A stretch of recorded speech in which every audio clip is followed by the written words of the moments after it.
Good afternoon, everybody. I'm Hazel Cheeseman. I'm Director of Policy at ASH, and welcome to this webinar about No Smoking Day 2021. I'm going to chair the discussion for today, and we've got lots of great speakers lined up. But I just wanted to give a little bit of background to why we're doing this today. So many of you will know that No Smoking Day, the charity, sort of ceased to exist in 2011, and the British Heart Foundation then took on coordinating No Smoking Day. But in more recent years, there hasn't been the level of coordination nationally as there was when there was a dedicated charity for No Smoking Day. And while in Yorkshire and Humber, Scott Crosby through Breathe 2025 have really taken forward, continuing to coordinate around No Smoking Day. Nationally in England, we haven't had that approach. So this year we have been really pleased to collaborate with Scott in Yorkshire, with Fresh in the Northeast, with the Greater Manchester Health and Social Care Partnership, and with Public Health England to kind of pull together a set of resources and a common theme for No Smoking Day. So today we're going to talk you through that theme and the resources that we've produced. But it's worth remembering that to make a success of No Smoking Day this year, we don't have any real kind of budget. So it will rely on all of us using the partnerships and relationships that we have, the channels that we have to communicate out with smokers, and thinking really innovatively about how we can get the message out there in order to give No Smoking Day this year a real bang. So the theme that we have structured our resources around for No Smoking Day is a theme around how quitting doesn't need to be stressful, and the mental health benefits of stopping smoking as well as the physical health benefits. And you'll see as we go through the sessions today, we've got Paul Aveyard from the University of Oxford presenting on the evidence base that sort of underpins this idea. And then we're going to talk, Andy from Fresh is going to talk about the insights from smokers about how they understand their smoking in relation to their mental health. And then we'll talk you through the resources that we've produced to do all of this. Right, and then we've got some videos and other things that we'll be showing you. Robbie, if you could move on to the next slide, because I have some housekeeping before we move on to our first speaker. So we're going to encourage you to ask us lots of questions today. We've got quite a few of you on the line, so hopefully there'll be lots of lively discussion. There's a question tab in the panel on the right-hand side of your screen. Put any questions in there. Particularly, we're going to take questions from Paul's presentation after he's delivered it. So if you're thinking of questions as Paul's talking, please put them in there, and we'll put them to Paul after he's spoken. And if you've been to an ASH webinar before, you'll know that if we don't get to all the questions, then we do try to answer them in writing afterwards. So please do put your questions out there. And what's on the next slide then, Robbie? We're back to our agenda.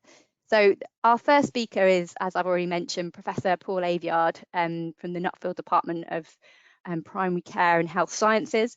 And Paul's a long track record of research in this space, and is going to talk us through the evidence that he has been working on with colleagues in relation to the mental health benefits of stopping smoking. So I'll hand over to Paul, and I'll rejoin you for the questions shortly. Hi everybody. Now, question is, which screen are you seeing? Because I've got two screens open. Yeah, we are not seeing a screen with your slides. Right. Let me. We can see them now. Good. I've just moved it back to the main screen. All right. Are you still seeing the presenter view? We're not. Yeah, we're not seeing. Yeah, not seeing your notes and so forth. So end show. Anyway, so I'm going to try and turn this off while we talk. There are essentially three types of explanations. As you all know, smoking and poor mental health are related, and there are essentially three types of explanations that we can give. The first is that having poor mental health causes a person to slideshow, let's see if that one works. Well, it's still doing it this funny way. The first is that having poor mental health causes you to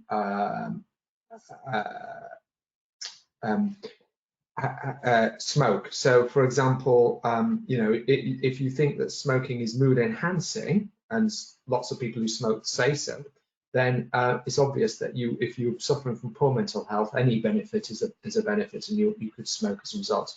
The second type of explanation is there's a common cause of both smoking and poor mental health. For example, growing up in adverse childhood experiences, being unemployed, being poor, all of those things make your mood worse, worsen your mental health, if you like, and all of those things also cause people to become smokers. If that explanation is true, then stopping smoking won't make any difference to your mental health.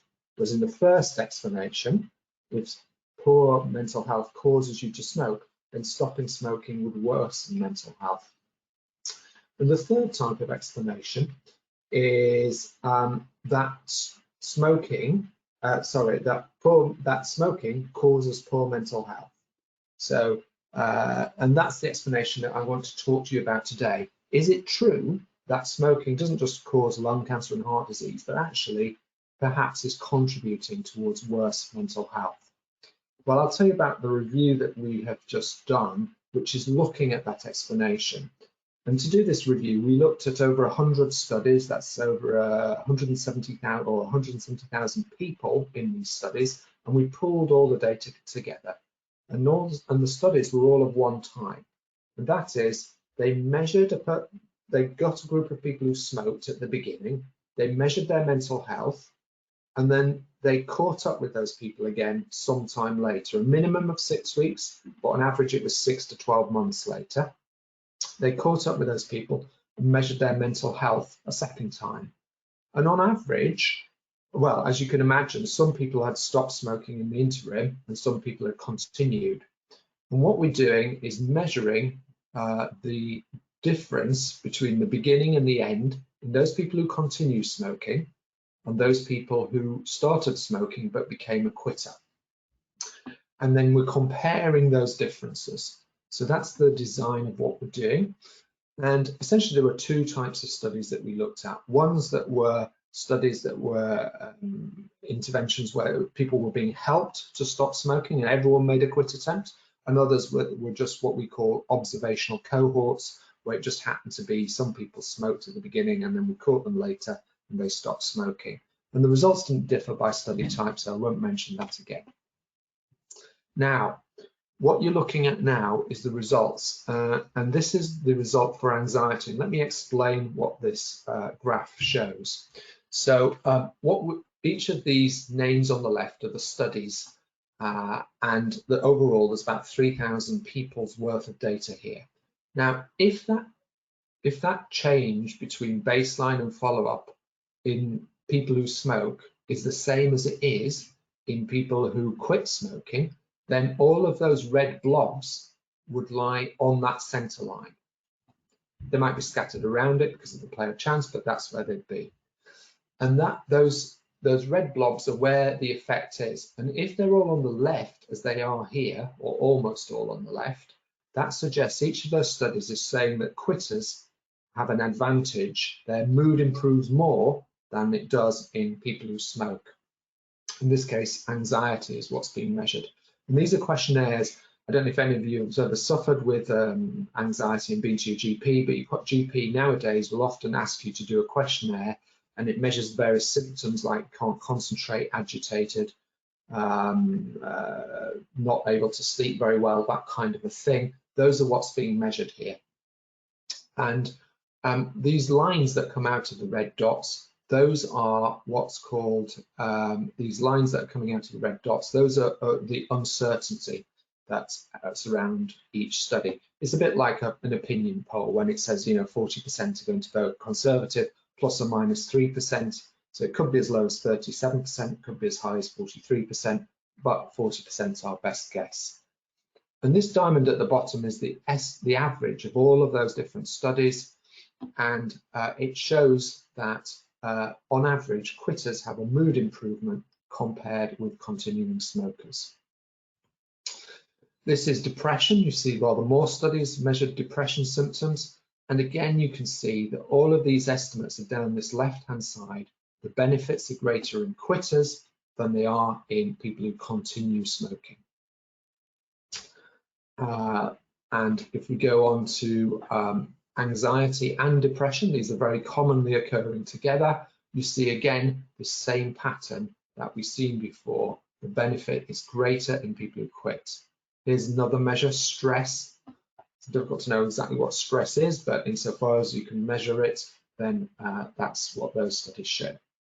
We're now going to move on to what we call positive affect. These are mood enhancements. So rather than just saying you don't feel low, this is about saying you do feel good, you feel well.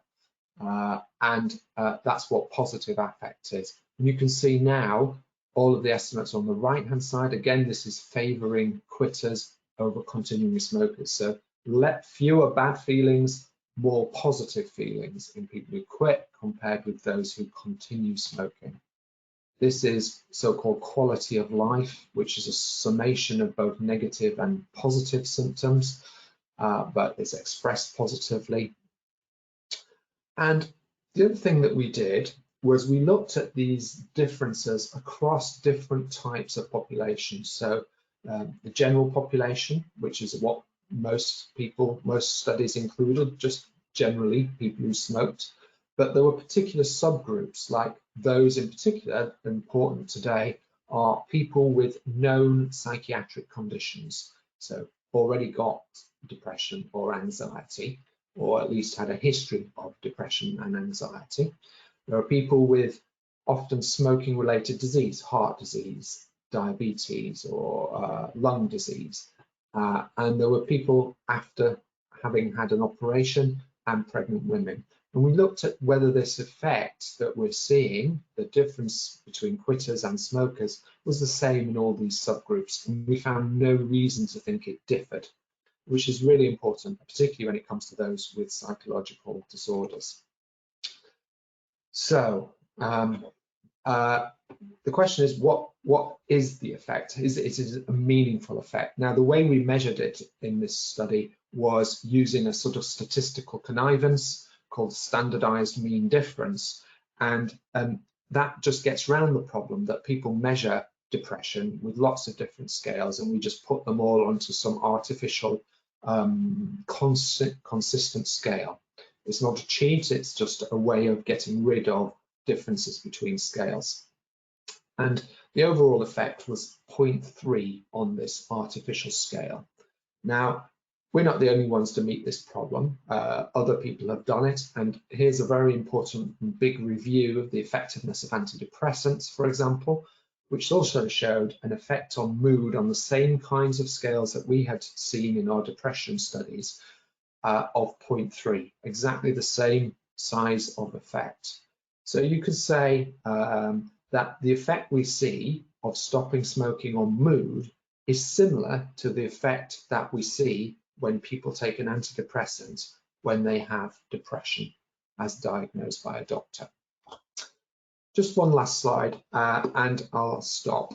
And when you present these people to this result to people who smoke, they say, no, you're wrong. And the reason they say you're wrong is because their experience is exactly the opposite of that. Every time they have a cigarette, or many times they have a cigarette, their mood improves. And so how can you be right? And I think that the answer is that we're both right, that, as it were, I'm right and they are right about their experience. And here's a cycle that's trying to explain how that can happen. When you've smoked for a while, as you all know, you get these neuroadaptations, these changes inside your brain that are going to make you have withdrawal symptoms. And part of those withdrawal symptoms are bad mood feelings. And those bad mood feelings occur quite a few times a day, and then you go outside and you have a cigarette and you feel better. And so that's what people's experiences is, and that's what they're telling us. And about half of everyone who smokes say they smoke to relief of stress symptoms. But the thing is, those symptoms occurred only because they smoked in the first place. And once you've gone through the quitting period and got past that withdrawal phase, those prompted feelings of low mood, agitation, difficulty concentrating, have gone away because your brain has reverted back to its pre-smoking state. And therefore you don't have those little episodes of bad mood through the day. And as a result, you can imagine that people can then think, I actually feel better. So I think both our data is right and people who smoke's experience is right. It's just that their experience doesn't tell the whole story because they've never been through and got to the other side of when their mood will improve.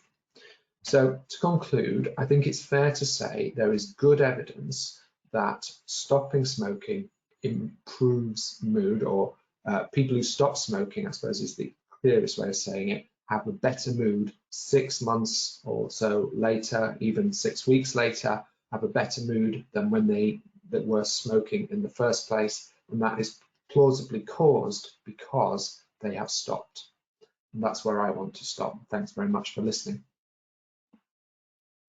Thanks, Paul. That was really interesting. We've got a few questions coming in. I'm going to just ask one of my own questions first, actually. I should know this because we've talked about this study a couple of times, but did you look at all at whether people were still using nicotine long term in the work that you did, and whether you have any thoughts about whether that would make any difference to the findings? No is the answer to that first question, and I don't think many studies would have recorded it. If our mechanism that I told you about at the end, the reason that we think this might happen is these withdrawal symptoms. If you're a persistent nicotine user, you're going to carry on experiencing these withdrawal symptoms, and therefore you may not get the same benefit as someone who goes without nicotine.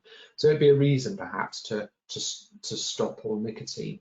But actually, we don't know that. We don't have any evidence of that. And our idea is only an idea or a hypothesis. We want to be grandiose about it. And it isn't. So I'm not saying, the thing you must do is stop all nicotine.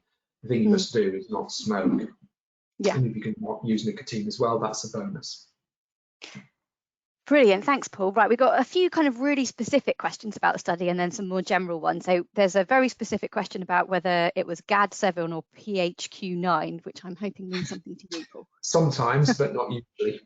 So the most common ones were Beck Depression Inventory, Hospital Anxiety and Depression Scale. Great, okay, good. For those that was meaningful to, I hope that was useful. And then another specific question about whether the physical disease subgroup included people with cancer. I can't remember specifically. We could get back to them on that one then. The main point was we could find no systematic differences in effect across all those subgroups, so it's unlikely to be different for people with cancer. Great. And we've got a question about how these insights might be used to sort of engage with partners in the NHS who perhaps have been have not always picked up on the smoking cessation opportunities. Sure. So I think the characteristic stance of psychiatric services of many people who I think empathetic with people with, for example, mental health disorders, is to say, well, look, there's so many difficulties that this group face, so many, nagging them about smoking is the last thing that person needs. But really, first of all, our models of intervening, I hope, wouldn't be expressed as or delivered as nagging, but more as offering supportive opportunities for people to quit. And second of all, to say, actually, the thing you'll care most about your patient is that their mood improves, right? Or their mental health improves. And here's something that would improve their mental health, stopping smoking. So surely that now is part of your agenda to tackle that. Aside from the fact that people with mental health difficulties and problems and disorders and illnesses have a worse outcome overall, deaths from heart disease, deaths from cancer are much worse in people, and there are these health inequalities. Apart from addressing that, you're actually addressing today's problem today by supporting someone to stop smoking. So I think that's a key message that I'd want people to take away from this. That's really helpful, Paul. I've got two questions here that sort of have a relationship, I think. So somebody asking if whether anyone's tested the reverse, whether anyone's tested if starting to smoke lowers your mood. And then a question that I think is related, because if we're talking about taking up smoking, I guess we're talking about children and young people, whether there's any research around children taking up smoking because they think it will help them to cope or relieve stress. So I don't know if there's any insights from, presumably not for this particular piece of work, about that young people space. Yes, it's not specifically about young people, but obviously anyone who smokes took it up as a young person. So, but it is, so let me tell you about something. One of the reasons people smoke is because of their genetic inheritance. We know it's inherited because if you compare identical twins and non-identical twins, smoking patterns are much more alike in identical twins than non-identical twins. And identical twins obviously share the same genes. So although we don't know what all those genes are, we know that there's a group of genes that are related to smoking. And of course, unsurprisingly, insofar as their functions are ever known, they're things that affect the way our brains work and our reward system and so on. Now, all of those genes can be used as we call it an instrument in the jargon, but essentially they say, look, if having those genes predisposes to being a smoker in adulthood, then we can be confident that well, that's what happens. So, but if having those smoking genes predisposes to having a mental health disorder in adulthood, then we can be confident that it is smoking that caused the mental health disorder. And that's because the genes, the way we inherit genes is they're sort of randomly chopped up into tiny little fragments, so that the genes that determine whether we smoke or not come separate from the genes that determine anything else about us. In the jargon, it's free of confounding, which gets rid of all the nuisance factors that might be causing this relationship. So it turns out that smoking genes seem to cause depression. We can say that. So in that sense, we can see that smoking, even if it's not directly studying young people, is causing a depression or anxiety, or indeed even schizophrenia of serious mental illness.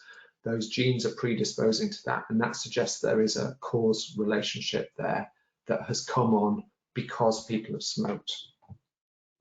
I was in a session about mental health yesterday, and somebody was sharing, Dr. Debbie Robson was sharing some data from a survey of children and young people, and the children and young people with mental health conditions were 10 times more likely to smoke, which it wasn't something I'd heard before, and kind of fits with what we're at here, I think. I mean, one of the explanations is not entirely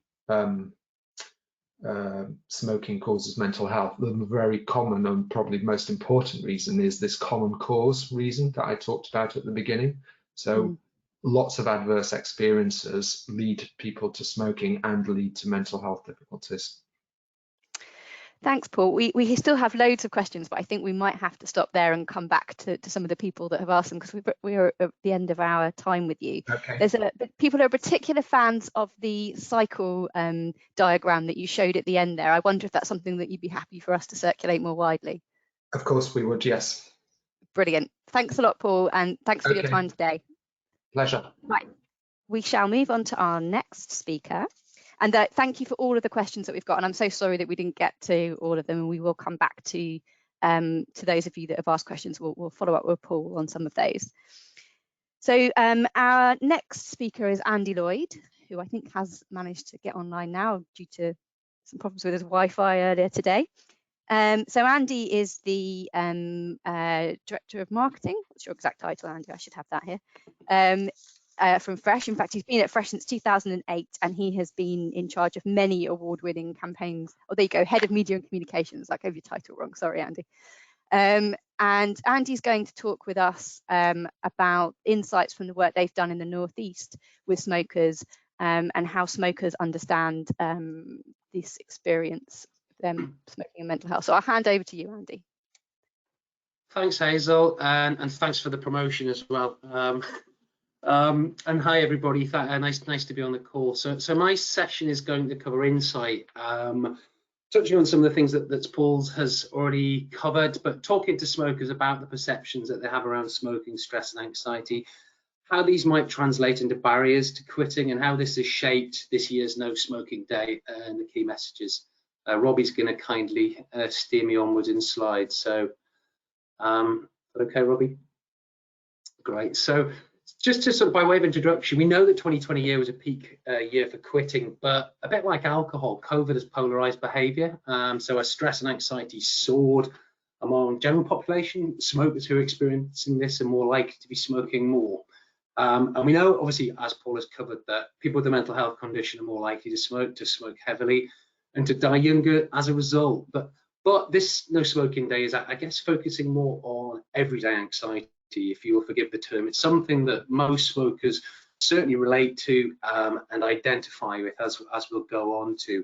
And it does create a challenge for us about how to communicate that offer of feeling happier or less anxious or less depressed to smokers, and that they reassure them that they can quit when it does feel so counterintuitive from their own experiences. So I'm going to go into a little bit about some of the insight from the focus groups which we've held in the Northeast, talking to smokers about some of this back in 2018, but still relevant, and hot off the press, some recent testing of messages that was done last week for No Smoking Day. Moving on. No apologies here for ripping off a great quote from Robert West, and the Department of Health reference just shows just how old this is, but it's as relevant now as it was, and I think it nicely summarizes the role that quitting events like No Smoking Day play. Now, we know that No Smoking Day is just one day. It's certainly not the bells and whistles affair that it was, some of us remember, back in 2008. Pre-Stoptober, but it is a really crucial, as another important opportunity to remind people about quitting smoking, to provide hope, and for partners to be amplifying those messages as well. So before getting too much into stress and anxiety, just to get a few basics from the insight, that we know the relationship with smoking is really complex, and smokers themselves recognize both the social pull of smoking as well as the addictiveness. And in their own words, addiction is often an interchangeable term with habit, which in itself is very much closely linked to boredom and to routine. I'm not going to quote each of these quotes, by the way. That would be take a lot longer, but we will share these slides afterwards. And it's moving onwards, Robbie, feeling towards it, there is a bit of a love-hate thing going on here. And those feelings can fluctuate along the spectrum day to day, from the morning to the night, certainly by no means a neat kind of stages of change model. And those feelings kind of veer from attachment to validation, to justification, even defiance, right through to regret.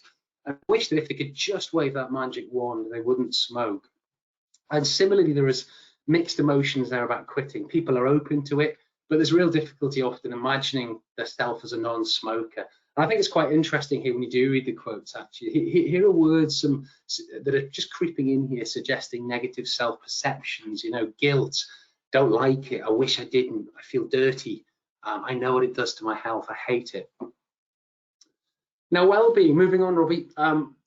Moving on, well-being is an interesting term, and this is actually a direct quote from one of our focus groups, but it applies to most people who we spoke to, and definitely we found most people believing that smoking provides almost a well-being in their lives, that it performs a role, that it fills a gap, that it helps them deal with stress and anxiety. We know it's that kind of me time moment, that it's a prop to be able to step out of the daily grind, to calm down. And a means of dealing with those life's hardships, which they find it difficult to imagine life without. Okay, and from this, this creates barriers to quitting. And you'll see from the slide here, there is a bit of a triple whammy thing going on here in people's minds, which kind of relates into reasons why I can't quit, or why I can't quit right now. So first of all, we have that worry about the stress of quitting. People have been there before, they've seen it as a pressured situation, and then they worry about not having smoking to deal with life stresses, situations like quitting smoking, imagining what it would be like. But then I think this, we don't talk about this enough sometimes as well, is that the third sort of thing is the baggage of previous failed quit attempts. We found, most of the current smokers we spoke to had tried before, they'd failed, and they felt really bad about it. And this added up to almost a deterrent effect for quitting smoking. People feel disappointed themselves. It puts them off trying again. They feel that it's almost kind of futile because the fate's written in the stars. They'll go back to at some point to being a smoker. In terms of age, we know from younger smokers they think there's a window where they can continue to smoke safely without quitting being an urgent priority. But similarly, older smokers, with older smokers, there is a fatalism that for them it's too late. Too late in terms of behaviourally, it's too ingrained, they're too addictive, but also really sadly that kind of in terms of too late to see any health benefits, that kind of the damage is already done. And that's not just in older smokers, kind of 60, 70 plus. That's people who are kind of in their late 30s and 40s. So these are some of the challenges that are being set out to us. Okay. So in terms of triggering an actual quit attempt, all of that is the bad news, but there is good news. As we know, last year was a peak year for quitting, with 1 million people trying. Public Health England published new figures after Christmas suggesting that 43% of smokers want to make a quit attempt in 2021. So we know people do quit and are open. But there's a bit of a difference here we found between reasons to quit and what would actually trigger an actual quit attempt. So smokers very easily give reasons to quit: health, family, money, their personal, and they're always there. But actually identifying something that would actually trigger that attempt for them can be more difficult. And many actually expect to just wake up one day and just know that they want to try and quit. And for some, that has been the reality. It's almost this kind of lightning strike from above, and going with that motivation when they find themselves kind of in the zone. And again, I think this contextualizes nicely the role of quitting events like Stoptober or No Smoking Day. So we know they might not be on every smoker's radar. We'd probably be silly to think that they are, but they do provide really important opportunities for us to talk about quitting, to open that conversation, and to either move people closer or to provide that trigger. So moving on to No Smoking Day 2021 and the objectives that is given us. So Hazel and Scott held a focus group last week, testing some of the messages around smoking and stress and anxiety and depression with smokers. And I think it echoed some of what we've already heard, that many of those who are still smoking now expressed the view now is not the right time. But there was definite interest in some of the messages, and people were definitely more open to some of them, and some definitely performed better than others. So the challenges are multifold. We've got to deliver these in a way that feel tangible, that feel realistic, that achievable, and that they also navigate that tension between the short-term worries versus the long-term gain, which for some smokers can feel too vague, too far off in the distance. We need to challenge assumptions. We need to provide credible new facts that will make people reconsider this issue and consider quitting, to provide reassurance, give practical advice, and really overcome some of those fears in a way that resonates with smokers. Okay. So these are the key No Smoking Day messages, and they're based on both the evidence and have been tailored following those focus groups and the insights. So first of all, quitting smoking doesn't have to feel painful. Stop smoking aids can really help. This is really important because we found that smokers really do link those cravings with the feelings of stress, but there is a bit of an explanation that has to go on there. So those messages which reassured them that these cravings can be eased, tested really well. Quitting isn't always easy. People do like to hear that, but getting the right stop smoking aids and support can stop you feeling like you need a cigarette all the time. That was something, that feeling of needing a cigarette all the time was something a lot of smokers talked about. Today is the day, that lightning bolt moment, to put smoking behind you. Smokers who quit for 6 weeks or more are happier and experience less anxiety and depression than those who carry on smoking. And research shows people who quit smoking for 6 weeks are happier than those who continue to smoke. So we're putting a time zone onto that to try and challenge that thing that it's too far off, it's too vague, it's too amorphous. And 6 weeks, it's, okay, it's longer than the 28 days of Stoptober, but it's tangible, and it's really just the time limit of the school summer holidays, which we all know just goes in a flash. So just to summarize, No Smoking Day, it shouldn't just be a one-off. It's another opportunity to get people thinking about the possibilities of life smoke-free. And I think we recognize this is a relatively new angle, smoking, anxiety and depression, and it's a conversation that we need to continue and build on the insight and talk to people who smoke about. Case studies, people like hearing case studies, but they've got to feel relatable. They've got to be numerous and diverse because there's so many different types of smoker out there, of age, of gender, and they've got to feel relatable to them. Other tried lots of times, people just like them. We need to reassure people that previous attempts are not failures, but they're stepping stones. They're stepping stones to success, which they can build on and learn from where they slipped up the last time. And again, there's no such thing as a message that works with everybody. We need to use hooks and events throughout the year to communicate about the harm of smoking, the benefits of quitting, and there are loads of those dates, right from World No Tobacco Day to COPD Awareness Month to Lung Cancer Awareness Month. Just finally, I'll leave you with the words of Dr. Ruth Sharrock, who's a respiratory consultant here in the Northeast, and she's the face of the Fresh Don't Wait campaign. Just giving her clinical experience, patients reflect that once they stopped, they've realized that the feeling of smoking was relieving stress was false. The stress of wanting the next cigarette, waiting to have that, thinking about that and getting it was a vicious cycle. And they felt a release when they were able to break free from this, not under its control anymore. And it's a huge boost to their mental health. So I'll leave it there. Happy to answer any questions. And I think I'm handing over to Robert now to go through a video. Thanks, Andy. We're going to take some questions at the end if you don't mind hanging around. So we are going to watch a video from Robert West. So this is one of the assets that we've developed to be used for No Smoking Day. We're going to play you the whole thing. Andy, you might want to turn a video off, otherwise you get to appear alongside Robert West. But we're going to clip it as well so that people can show shorter clips. Just before we go into the video,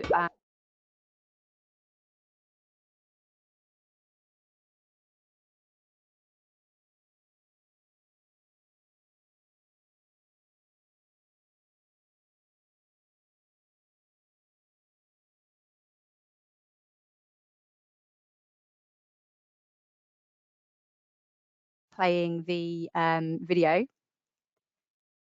That would be great. Sorry, Hazel. I think I cut you off for a second there. We lost you at just before we go into the video. So if you want to repeat that, and then I'll show the video. I was just making the point that I hadn't told people when No Smoking Day was, that it is the 10th of March. And yes, so in case there's any ambiguity, it's the 10th of March. So we're now going to watch a video from Robert. So this is we're going to play the full video. It's tips about quitting. It's an asset that you can use for on different channels in the lead up to No Smoking Day and on No Smoking Day. We're going to play you the whole thing, but we will also make it available to you to use in shorter bursts as well. So Robbie, if you don't mind playing it now.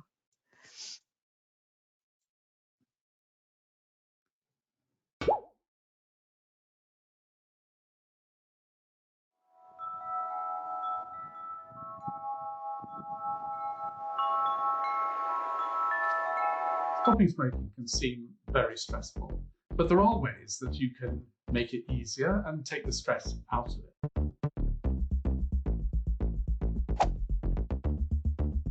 One of the things that makes it stressful is this idea that somehow if you have a cigarette, you failed.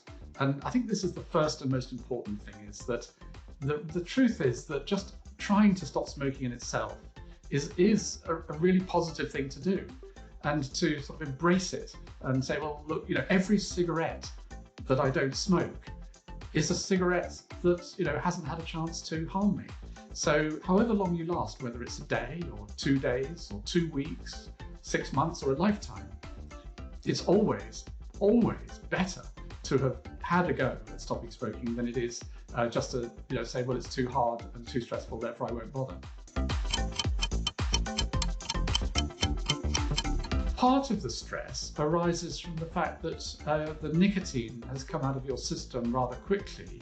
It actually comes out of your system within a day or so, And then it takes the body, you know, about 4 weeks to recover, to adjust to the fact that the nicotine's not there. And a lot of that recovery process is reflected in the way that the brain works. And that means that you've got things like irritability. You get irritable, and it's not your fault. It's really nothing to do with you at all. It's just one of the withdrawal symptoms from stopping smoking. Another one is anxiety. Again, it's just something that happens when you stop smoking as a result of the nicotine coming out of the brain, and most people will experience it.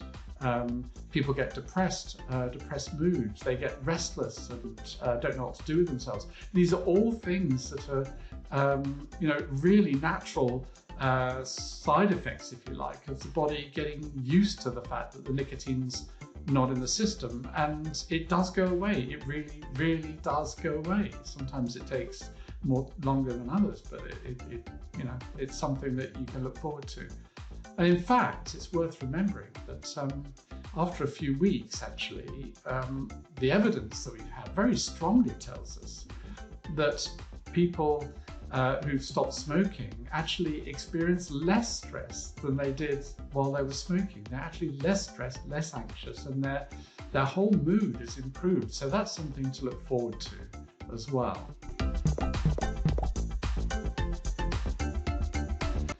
There are ways in which you can deal with these nicotine withdrawal symptoms, and the obvious one is to use one of the nicotine replacement products, whether it's nicotine patch or gum.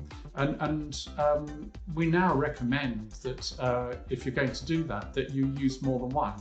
Usually nicotine skin patch plus one of the faster acting forms, such as lozenge or gum. And the reason for that is it gives you much better replacement. So the nicotine patch gives you a sort of steady level of nicotine to keep many of the withdrawal symptoms at bay. And then you can top that up when you need to, for example, for the cravings, with one of the other forms of nicotine replacement. And we know with a high degree of confidence that that makes a big difference to your chances of stopping smoking. So that is one thing that you can do that would be relatively straightforward. I know a lot of people don't like to take nicotine. Well, why am I using nicotine to get off nicotine? But the reason is that it's not like a cigarette. It's not giving you nicotine anything like as rapidly as a cigarette. So it acts as a sort of buffer between having your nicotine from a cigarette, which is rather like sort of smoking crack, it's very, very rapid nicotine delivery, all the way through to being you know, off nicotine altogether. So it really does make sense.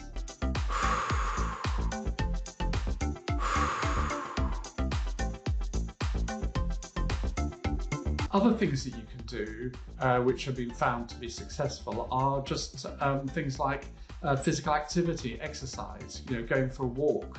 I mean, it doesn't have to be anything strenuous, just simply, you know, going for a brisk walk, we know will reduce cravings and make the whole thing a lot easier.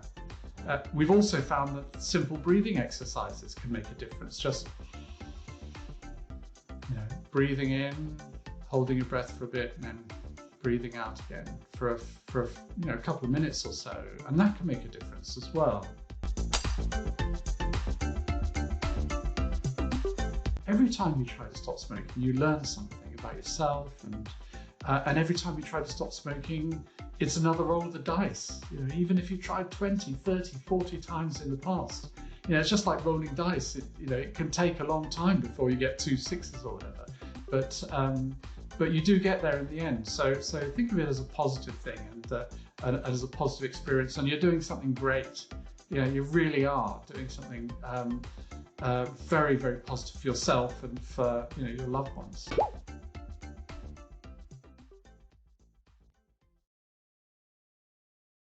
Waiting for the slides to appear, and I think Sarah Ash has developed most of these resources, and she's going to talk us through them when they appear on the screen. Shall I put them up, Robbie, or? Oh yeah, sorry. Yeah, sorry. Could one of you put them up? I don't have. Yeah, sorry. I'll pop them up.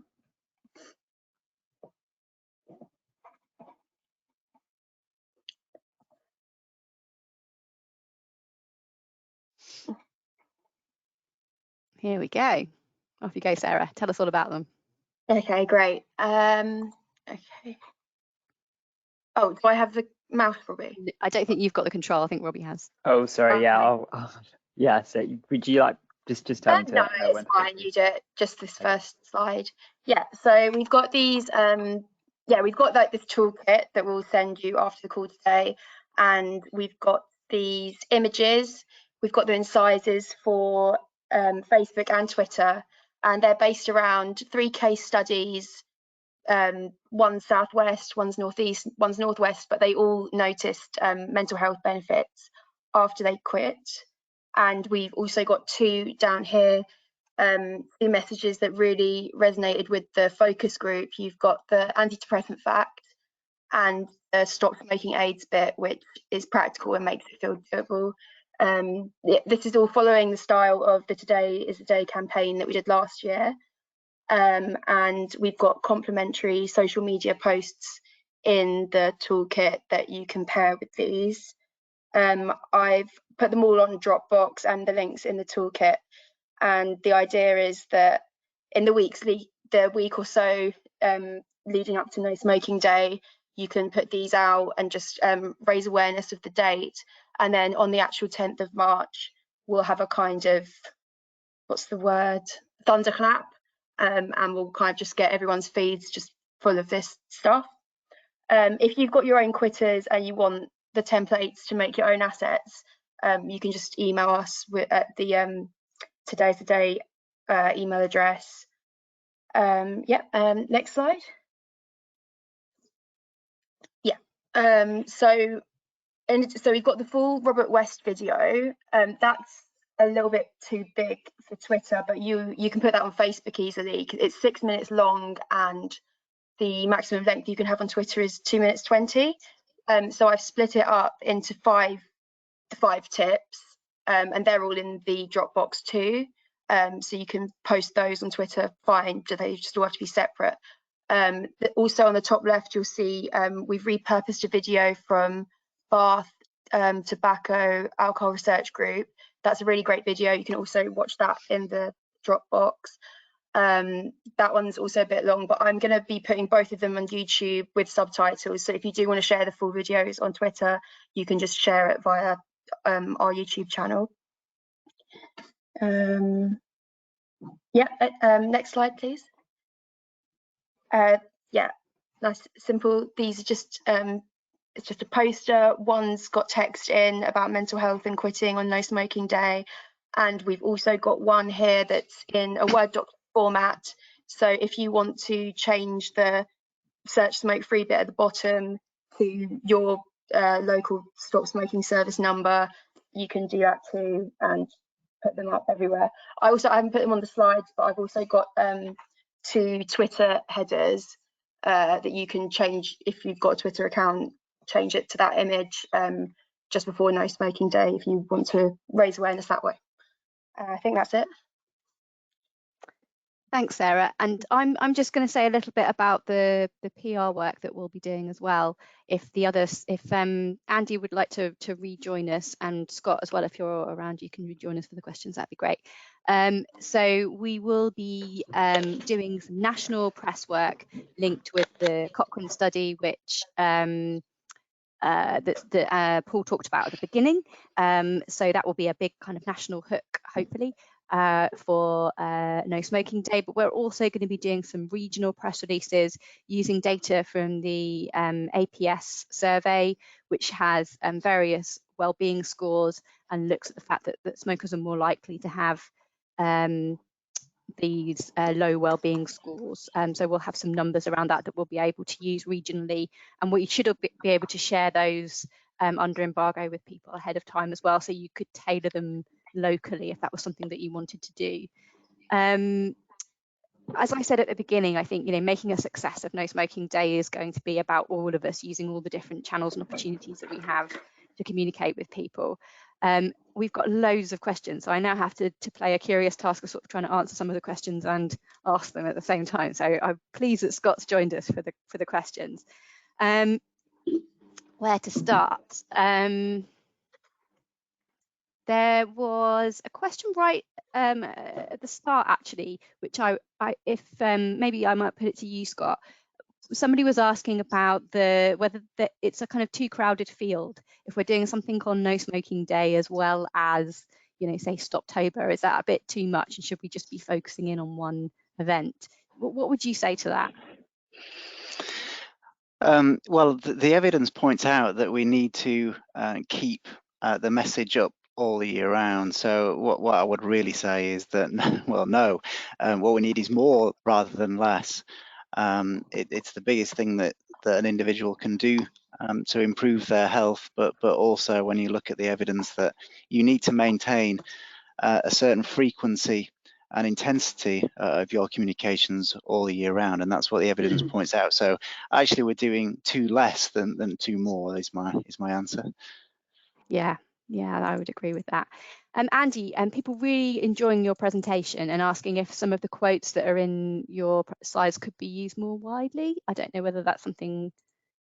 I don't see why not. Yeah, I mean, absolutely, they're relevant and they're reality. So absolutely. Brilliant. Okay. Yeah, slides will be available, everybody. No Smoking Day is the 10th, not the 11th. I'm just picking up some of these questions as we're going through. Will there be a hashtag for the campaign? Yes, well, we'll be using 2 hashtags. A lot of this detail is in the toolkit, which will circulate afterwards. So we have a hashtag today is the day and hashtag No Smoking Day.